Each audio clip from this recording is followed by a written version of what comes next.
नमस्कार दोस्तों, स्वागत है आपका आपके अपने यूट्यूब चैनल मन अप स्टोरीज़ में। दोस्तों, कहानी चल रही है तेरा मेरा प्यार और इसके 9 पार्ट अपलोड हो चुके हैं। ये है 10वां पार्ट। तो चलिए 10वें पार्ट को शुरू करते हैं। अगर तुम्हारी शादी वहाँ कर दी तो फिर वो लोग तेरा जीना हराम कर देंगे।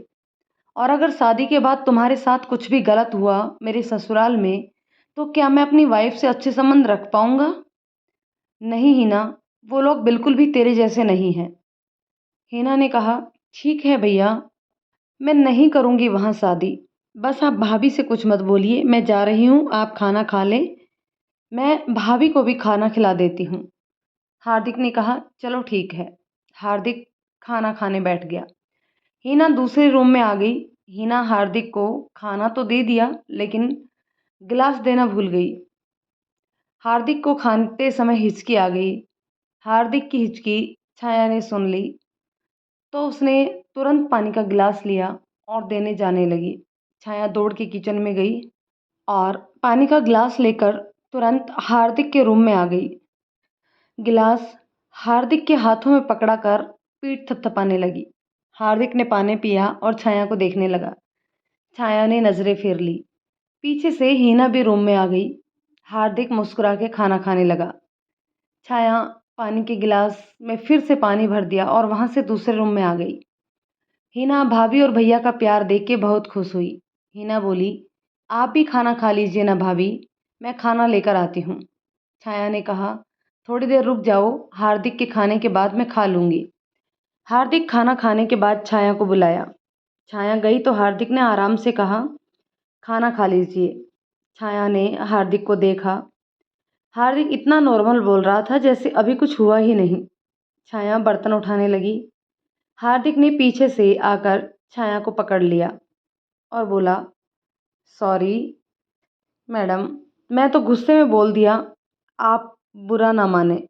छाया को अभी एहसास हुआ कि उसके अपमान का। छाया रोने लगी।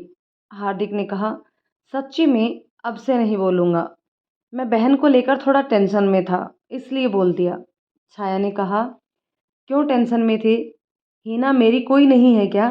मैं उसके लिए कुछ गलत करूँगी क्या? हार्दिक ने कहा, यार हीना की शादी कहीं भी कर दो, अपने घर में मत करो, वे लोग अच्छे नहीं हैं। छाया ने कहा, ठीक है, नहीं करूँगी वहाँ, जाने दीजिए।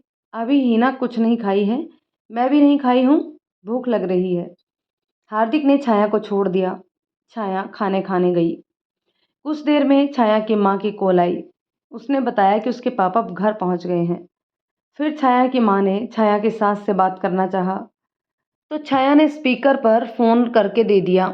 छाया की माँ बोली, समधन जी, आप बेटी खुद लड़का पसंद कर ली तो आप लोग तो कम से कम डांटते, लेकिन पता नहीं, शायद आप लोग ऐसे ही संस्कार दिए हैं बच्चों को कि जो शादी माँ बाप करा दे उसको तो तोड़ दें और अपने लिए कोई अच्छा सा लड़का ढूंढ के शादी कर लें।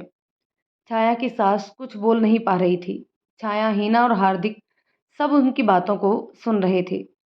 छाया की सास बोली, देखिए समधन जी, आप भूल रही हैं कि आपकी बेटी मेरे घर की बहू है। तो छाया की माँ बोलने लगी, ये चीज़ें आप हीना को सिखाती कि ये घर उसकी भाभी का घर है, तो कम से कम इस घर में तो नज़र ना रखती। हीना रोते हुए दूसरे कमरे में जाने लगी। हार्दिक ने हीना के हाथ को पकड़ लिया और बोला, पूरा सुन लो तब जाना। छाया की माँ बहुत तरह की बातें बोली और साथ में ये भी बोल दी कि हीना इस घर में आई तो कभी खुश नहीं रह पाएगी, और फ़ोन काट दिया। हीना रोते हुए बोली, मैं उस घर में शादी नहीं करूँगी। अभी थोड़ी देर पहले माहौल शांत था, वो फिर से गर्म हो गया। हार्दिक फिर से छाया से गुस्सा हो गया। बेचारी छाया बीच में फंस गई। छाया सब भूल के हीना के पास गई और बोली, आपको उस घर से दिक्कत है ना, दिव्यांश से नहीं ना? तो फिर आप डायरेक्ट शादी के लिए क्यों मना कर दी? हिना ने कहा, जहाँ अभी माँ को इतना सुनना पड़ा तो शादी के बाद कितना तमाशा होगा भाभी। छाया ने कहा, कुछ नहीं होगा। और दिव्यांश को छाया फ़ोन लगा के सब सुना दी और बोल दी कि अगर औकात नहीं है स्टैंड लेने की तो फिर भूल जाओ ये शादी, क्योंकि मैं नहीं करने दूंगी शादी तेरे जैसे फट्टू इंसान से। दिव्यांश ने कहा, मैं घर में बात करता हूँ। दिव्यांश ने घर में सबके सामने खड़े होकर बोल दिया कि मैं हिना से शादी करूंगा और माँ, अगर आप आज के बाद हिना या हिना के घर वालों को कुछ भी बोले तो समझ लेना कि मेरा इस घर से कोई रिश्ता ही नहीं रहेगा। आपको क्या ज़रूरत थी वहाँ बात करने की? मैं बोल दिया हूँ, एक बार नहीं 1000 बार बोल रहा हूँ और बोलता रहूँगा कि मैं हिना से ही शादी करूँगा। दिव्यांश की माँ ने भी बोल दिया कि अगर तुम उस लड़की से शादी किए तो मेरा मरा मुँह देखोगे। जो लड़की पहले रिश्ता ना चला सकी, वो अब क्या रिश्ता निभाएगी? दिव्यांश को गुस्सा आ गया और उसने कहा, आप इसके बारे में कुछ भी बकवास ना करें माँ। आज के बाद मैं इस घर में आऊँगा ही नहीं। जा रहा हूँ यहाँ से। और दिव्यांश अपना बैग पैक करने लगा और बैग पैक करके निकल गया। छाया की माँ छाया के पास कॉल करके सब बातें उसे बता दी और छाया पर ही थोप दी कि तुम लोगों ने दिव्यांश को अपने वश में कर लिया है। तुम मेरे दिव्यांश की ज़िंदगी को बर्बाद कर रही हो। पहले तेरी ज़िंदगी बर्बाद हो गई है उस घर में शादी होकर, और अब दिव्यांश की कर रही हो। छाया ने बोला, ठीक है दिव्यांश की शादी नहीं होगी हिना से, लेकिन मेरे लिए गलतफहमी मत पालो। मैं खुश नहीं हूँ इस घर में। मैं या मेरी ज़िंदगी बर्बाद हो गई है। मैं इस घर में शादी करके बहुत खुश हूँ।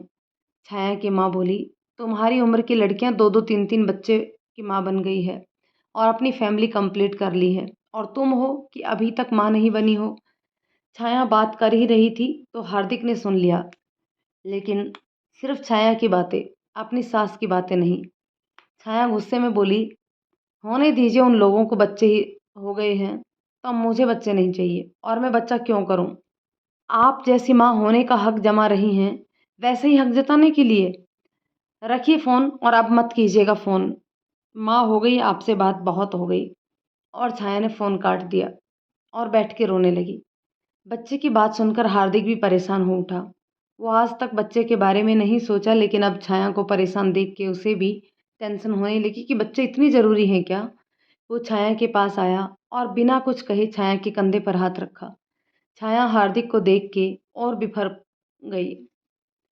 हार्दिक सीने से लगा लिया और बोला, टेंशन मत लो, हम डॉक्टर के पास जाकर मिलेंगे। छाया ने कहा, मुझे बच्चे नहीं चाहिए। तो दुनिया को इससे क्या प्रॉब्लम है? जो दुनिया चाहेगी वही करना पड़ेगा क्या? हमारी ज़िंदगी है, हम अपनी तरीके से नहीं जी सकते हैं क्या? हार्दिक ने कहा, हम सामाजिक लोग हैं और समाज में रहने वाले लोग समाज को देख के नियम कानून बनाते हैं। अगर बच्चा नहीं हुआ तो टेंशन है, मगर हो गया तब भी टेंशन है। ज़्यादा हुआ तब भी टेंशन है। छाया बोली, बस हो गई, अब मैं मायके कभी नहीं जाऊंगी। मेरी खुद की माँ ही इतनी कमज़ोर कर दे रही है मुझे। हार्दिक बोला, ठीक है मत जाना। छाया ने कहा, आपको पता है हिना और दिव्यांश एक दूसरे को बहुत पसंद करते हैं। हार्दिक ने कहा, प्लीज़ छाया, अभी उसका नाम मत लो। नहीं जोड़नी है वहाँ रिश्ता मुझे हिना का। मेरी हिना खराब नहीं है। अभी 2 साल पढ़ाई करेगी, फिर उसकी शादी कर दूंगा। छाया ने कहा, हाँ ठीक है, वैसे भी वो वहाँ कभी खुश नहीं रहेगी। ये दिव्यांश बस बोलने पर ही बोलता है, वरना इसका दिमाग बच्चों वाला है। हिना को छाया हर स्थिति बता दी और हिना भी बोल दी कि भाभी, मैं पहले जान रही थी कि ये पॉसिबल नहीं हो सकता है, इसलिए मैं बात नहीं कर रही थी। छाया ने कहा, सॉरी हिना। हिना ने कहा, नहीं भाभी, सॉरी बोलने की ज़रूरत नहीं है। मैं दिव्यांश को भी बोल दी कि ये रिश्ता नहीं हो सकता है। सुबह माँ को आपकी माँ इतना कुछ सुना दी। मुझे अपने आप पर ही गुस्सा आ रहा है कि क्यों मैंने दिव्यांश जी से बात की। छाया ने कहा, देख हिना, तुम्हारे भैया भी बोल रहे हैं कि अभी तुम्हें पढ़ाई करनी है तो 1-2 साल बाद ही शादी करनी होगी। तुम्हारे भैया ने बात की है यूनिवर्सिटी प्रोफेसर से, कुछ दिन में तुम्हारा एडमिशन हो जाएगा। हिना ने कहा, हाँ भाभी। छाया बोली, कुछ भी हो हमको ज़रूर बताना। हिना ने कहा, भाभी, आपको नहीं बताऊंगी तो फिर और किसको बताऊंगी? हिना दिव्यांश का नंबर ब्लॉक कर दी और फिर मन में सोच लिया कि जो भी हो, 2 दिन की कहानी थी, अब ख़त्म हो गई है। दिव्यांश छाया को फ़ोन किया। छाया बात करती लेकिन हिना के बारे में कुछ भी नहीं बताती। हिना का एडमिशन हो गया। अब हिना ने पढ़ाई चालू कर दी। हिना खुद ही यूनिवर्सिटी आती और जाती थी। हिना के कुछ दोस्त भी बन गए। हिना उन लोगों के साथ अब खुश रहने लगी थी। जब भी कॉलेज से आती भाभी के पास बैठ करके दिन भर की सारी बातें बताती। हिना के घर में सब नॉर्मल चलने लगा। एक दिन हिना यूनिवर्सिटी से आ रही थी तो उसकी स्कूटी खराब हो गई। वो हेल्प के लिए खड़ी थी। तभी वहाँ दिव्यांश कार से आया और उसने आकर के कार रोक दी। हिना दिव्यांश को देखकर चौंक गई। दिव्यांश बोला, हाय, कैसी हैं आप? हिना नज़रें छुपाते हुए बोली, ठीक हूँ, आप कैसे हैं? दिव्यांश बोला, मैं इतना भी बुरा नहीं हूँ कि आप मेरी तरफ देख भी नहीं सकती हैं। हिना ने कहा, ऐसी कोई बात नहीं है। दिव्यांश ने कहा, तो अब आपने फाइनल कर लिया है कि आप मेरे बगैर पूरी ज़िंदगी बिताएंगी? हिना ने कहा, क्या मतलब? दिव्यांश बोला, मैं आपके बगैर नहीं रह सकता हूँ। हिना जी, इतने दिनों से मैं घर नहीं गया हूँ। आपकी यूनिवर्सिटी से 10 किलोमीटर दूर रहता हूँ और आज 1 महीने से मैं आपसे बात करने की कोशिश कर रहा हूँ, लेकिन आप कभी दोस्तों के साथ होती हैं या कभी जल्दी में? हिना ने कहा, दिव्यांश जी, ये अच्छी बात नहीं है किसी का पीछा करना। दिव्यांश ने कहा, उस किसी में आप नहीं आती हैं। आप मेरी अपनी हैं। आप भले ही मुझे भूल गई हैं, लेकिन मैं नहीं भूला हूँ और ना ही कभी भूल पाऊँगा। आप बैठिए, मैं आपको घर छोड़ देता हूँ। मैकेनिक को कॉल कर देता हूँ, स्कूटी ठीक करके वो ले आएगा। हिना ने कहा, नहीं, मैं ऑटो से घर चली जाऊँगी। दिव्यांश ने कहा, क्यों? मैं नहीं जा सकता हूँ क्या आपके घर? हिना कुछ नहीं बोली। दिव्यांश कार का दरवाज़ा खोल दिया। हिना चुपचाप बैठ गई। देखा तो अंदर गुलाब के फूल और चॉकलेट्स रखे थे। दिव्यांश मुस्कुराया और बोला, ये मैं आपके लिए लाया हूँ। हिना ने कहा, मुझे नहीं चाहिए ये सब। दिव्यांश बोला, प्लीज़ ले लीजिए। हिना चॉकलेट उठाकर खाने लगी। दिव्यांश ने कहा, मुझे नहीं खिलाएंगी? हिना बोली, क्यों कर रहे हैं आप ये सब? आपको पता है ना कि आपके घर वाले क्या सोचते हैं मेरे बारे में? और आपकी माँ जी तो कभी भी मौका ढूंढती हैं मेरे घर वालों को नीचे दिखाने का। उनकी बेटी का है तो उनकी बेटी का ससुराल, लेकिन वो हक ऐसे जमाती हैं जैसे हम लोग बेटी दिए हैं उनके घर में। दिव्यांश ने कहा, आप गुस्सा कर सकती हैं, आपका हक है। हिना दिव्यांश को देखने लगी। दिव्यांश ने कहा, हिना जी, आई लव यू। और मैं इतने दिनों में ऐसा कोई दिन भी नहीं गया है कि मैंने आपके बारे में ना सोचा हो। और ये बातें दिव्यांश गाड़ी चलाते हुए कर रहा था। हिना दिव्यांश को देख के बोली, गाड़ी रोकिए। और हिना ने गेट खोल दिया। दिव्यांश गाड़ी रोक दी और हिना का हाथ पकड़ लिया। हिना ने गुस्से में देखा तो दिव्यांश ने हाथ छोड़ दिया और छोड़ते हुए बोला, सॉरी।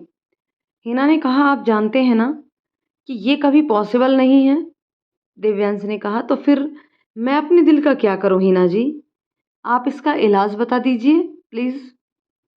हिना कुछ नहीं बोली और नज़रें झुका के सिसकने लगी और सिसकते हुए बोली, आप अपने बारे में तो सोचते हैं, कभी मेरे बारे में सोचे? मैं कैसे जी रही हूँ ये सब करने के बाद? मैं पहले आपसे बात नहीं करना चाहती थी, फिर आपने मुझे उम्मीदें दिला दी। जब ये मैंने मान लिया तो आपके घर वाले बीच में आ गए। आप लोग तो सबको बोलकर, सब पर चिल्ला के अपना दुख व्यक्त कर लेते हैं। कभी मेरे बारे में सोचे? मैं किसी को कुछ नहीं बोल सकती। आपको लगा कि बोलना चाहिए तो आप बोलने आ गए। और मैं कैसे इमोशंस को कंट्रोल की हूँ, कोई सोचा है मेरे बारे में? दिव्यांश जी, लड़कियां लड़कों की तरह नहीं होती हैं। ये रिश्तों की मर्यादा में रहते हुए सब करती हैं। जरा सा कुछ कर ली तो बाप भाई की इज्जत जाने लगती है। शादी के बाद कुछ कर ली तो फिर पति और ससुर की इज्जत जाने लगती है। किसी से जुबान लड़ा दे तो संस्कार नहीं मिला है। किसी के साथ हंस के बात कर ले तो चरित्रहीन हो जाती हैं। फिर भी किसी को कुछ नहीं बोलती, बस इस उम्मीद से कि उसके अपने सब खुश हैं। लेकिन सच तो ये है कि लड़कियों का कोई अपना होता ही नहीं है। दिव्यांश हिना के करीब आते हुए हिना के हाथ को पकड़ लिया। हिना रोने लगी तो दिव्यांश ने हिना को के आंसू पोंछे। हिना दिव्यांश के सीने से लग गई और बोली, मेरे लिए भी उतनी ही तकलीफ देह है आपसे दूर रहना जितना कि आपके लिए है। दिव्यांश हिना के बाल सहलाते हुए बोला, तो फिर हम शादी क्यों नहीं कर लेते हिना जी? हिना ने कहा, क्योंकि अगर हम शादी कर लेते हैं तो दोनों घरों के रिश्ते खराब हो जाएंगे। आपके घर वाले मेरी परवरिश पर उंगली उठाएंगे। दिव्यांश ने कहा, प्लीज़ आप मुझे कभी मत छोड़ के जाइएगा। हिना जी, आप जब बोलेंगी मैं तैयार हूँ आपसे शादी करने को। घर वाले माने या नहीं माने, और मैं चाहता हूँ कि मैं आपके घर चलूँ। हिना ने कहा, नहीं, मेरे भैया बिल्कुल नहीं चाहते कि मैं और आप एक हों। उनको लगता है कि मैं बहुत परेशान रहूँगी अगर शादी की तो। और यह हकीकत भी है दिव्यांश जी, अभी के सिचुएशंस को देखकर। दिव्यांश ने कहा, ठीक है कोई बात नहीं, पर हम मिलेंगे ना साथ साथ? मैं हर रोज़ यूनिवर्सिटी के बाद आपसे मिलना चाहता हूँ। हिना ने कहा, हर रोज़ नहीं, कभी कभी। दिव्यांश ने कहा, ठीक है, वीक में 2 से 3 दिन। हिना ने कहा, ठीक है। दिव्यांश हिना को कार से उतार कर गले लगाया और ऑटो रिक्शा में बिठा दिया और खुद भी चला गया वापस। हिना घर आई और आज हिना थोड़ा स्माइल दे रही थी। छाया ने पूछा, लेट कैसे हुई? तो हिना ने कहा, स्कूटी खराब हो गई थी, मैकेनिक्स के पास छोड़ दी है, वो ठीक करके भेज देंगे। छाया ने कहा, अच्छा वो छोड़ो, ये बताओ ये स्माइल क्यों है तेरे चेहरे पे? यूनिवर्सिटी में कोई मिल गया क्या, सोना मुंडा? हिना ने कहा, ऐसा कुछ भी नहीं है भाभी। छाया ने कहा, नहीं, नहीं बताना चाहती हो तो मत बताओ, लेकिन ये सच है कि आज कुछ तो हुआ है जो तुम मुझसे छुपा रही हो। हिना ने कहा, ऐसा कुछ भी नहीं है। हिना सोच रही थी कि अगर भाभी को बताया तो भाभी फिर से तुरंत रिश्ते की बात करने लगेंगी, लेकिन हिना छुपा भी नहीं सकती थी। हिना ने कहा, आप किसी को नहीं बताएंगे तो मैं आपसे एक बात बताऊंगी। छाया ने कहा, ठीक है बताओ, किसी से शेयर नहीं करूंगी। हिना ने कहा, आज आपके भाई मिले थे मुझे और मुझे फूल और चॉकलेट देकर गए हैं। छाया ने कहा, मतलब फिर से तुम दोनों प्यार करना शुरू कर दिए हो? हिना ने कहा, भाभी मैं उनके बिना नहीं रह पाऊंगी, बहुत अच्छे हैं वो। छाया बोली, हाँ, वो मेरा भाई है तो अच्छा तो होगा ही। हिना ने कहा, छाया बोली, क्या बोल रहा था? हिना ने सब कुछ बताया। छाया ने कहा, सब कुछ मतलब? हिना बोली, जो एक कपल्स के बीच में बातें होती हैं वो सब कुछ। छाया बोली, सही सही बोलो, देखो शादी से पहले तुम दोनों एक दूसरे के करीब मत आना। हिना ने कहा, हट भाभी, ये सब बातें नहीं, यही कस्में वादे कि एक दूसरे के बिना नहीं रह पाएंगे। छाया ने कहा, तो फिर क्या सोचा है? हिना ने कहा, पहले पढ़ाई फिर सोचूंगी कुछ। छाया ने कहा, हाँ, अब मेरे से बातें छुपाने लगी हो तुम। हिना बोली, नहीं भाभी, उनकी बातों को लेकर डर था, इसलिए मैं ये नहीं बोलना चाह रही थी। छाया ने कहा, चलो ठीक है। अब हिना और दिव्यांश मिलने लगे और ये बातें धीरे धीरे घर वालों को पता चल गई। हार्दिक को पता चलने के बाद हार्दिक हिना से बात करना बंद कर दिया। हिना सोचने लगी कि क्या करे, कुछ समझ में नहीं आ रहा था। छाया घर वालों को हिना की शादी के लिए तैयार कर ली, सिर्फ हार्दिक तैयार नहीं हो रहा था। एक दिन कॉलेज जाते समय हार्दिक और छाया की बहुत लड़ाई हो गई और हार्दिक गुस्से में बिना कुछ खाए ही घर से निकल गया। कार उठाया और सीधा अपने ऑफिस चल दिया। रास्ते में सोचते सोचते जा रहा था और सामने से आ रही एक ट्रक ने हार्दिक को टक्कर मार दी। पूरी गाड़ी के परखचे उड़ गए, पूरी भीड़ लग गई। तुरंत एम्बुलेंस से हार्दिक को हॉस्पिटल पहुंचाया गया। उनके पर्स से नंबर निकालकर घर वालों को कॉल किया गया। घर में एक्सीडेंट के बारे में सुन के अचानक से कोलाहल मच गया। सब जैसे तैसे करके हॉस्पिटल पहुंचे। ऐसा लग रहा था मानो हार्दिक ने अपने घर वालों की आस में ही सांस रोक रखी है। घर वालों के जाते ही जैसे ही पिताजी और छाया ने हार्दिक के हाथ पकड़े, हार्दिक ने दम तोड़ दिया। एक भरा पूरा परिवार तुरंत बंजर हो गया। छाया बेसुध हो गई, वो बार बार बेहोश हो जाना। छाया की तबीयत कुछ ज़्यादा ही खराब होने लगी। हिना ने दिव्यांश को फ़ोन कर दिया, दिव्यांश घर में फ़ोन कर दिया, सब हॉस्पिटल पहुंच गए। बूढ़े बाप का सहारा छिन गया, जवान बहन का भाई चला गया, माँ की आंखों का तारा चला गया और छाया की तो मानो पूरी दुनिया ही खत्म हो गई। हार्दिक के शव को घर लाया गया। छाया को भी डॉक्टर की देख-रेख में घर लेकर आया गया। सारे विधि-विधान किए गए और छाया को सफ़ेद साड़ी पहना दी। हिना को भाभी को सफ़ेद साड़ी में देखकर सपना याद आ गया। हिना अंदर ही अंदर घुट रही थी। उसे समझ ही नहीं आ रहा था कि वो क्या करे। भाभी के पास दिन भर बैठी रहती। छाया को पानी चढ़ रहा था।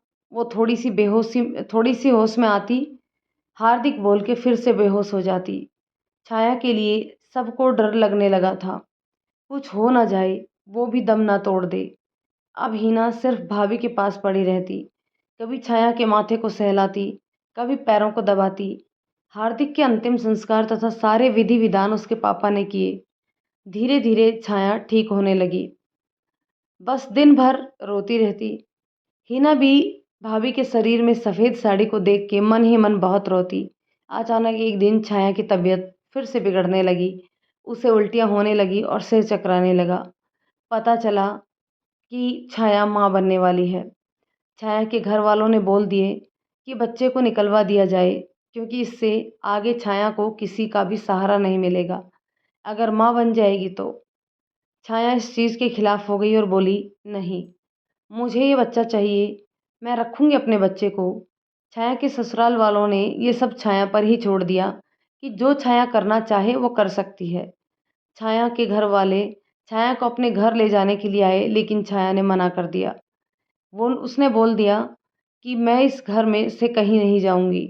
ज्ञानेश्वर जी बोल दिए कि छाया सफ़ेद साड़ी नहीं पहनेगी, वो हिना की तरह रहेगी घर में। सफ़ेद साड़ी का नाटक नहीं चाहिए मुझे, मेरी बेटी मैं जैसा चाहूँ वैसा रखूँ। अब दिव्यांश भी हिना के घर आने जाने लगा था। दोस्तों, कहानी के इस पार्ट को यहीं रोकते हैं। मिलते हैं एक और पार्ट में। तब तक ये कहानी आपको कैसी लगी कमेंट करके ज़रूर बताइएगा। यदि कहानी पसंद आती है तो इसे लाइक और शेयर कर दीजिए।